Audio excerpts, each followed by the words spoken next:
All right, here's my take on this. First of all, I do not gamble, never have gotten involved in that.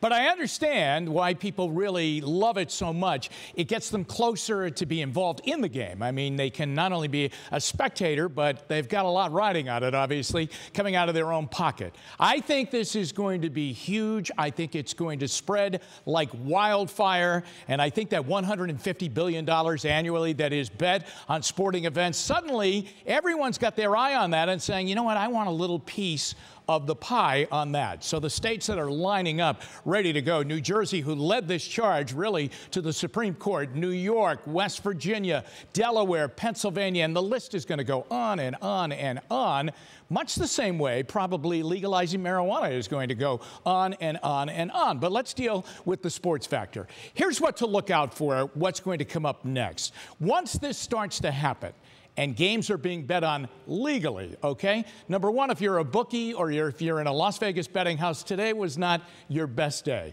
But these sports leagues are going to all of a sudden say, you know what, you're making money off of our product. We want a cut of that.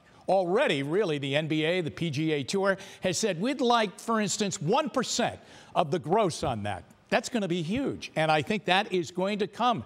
Everybody's going to want to get a piece of the pie.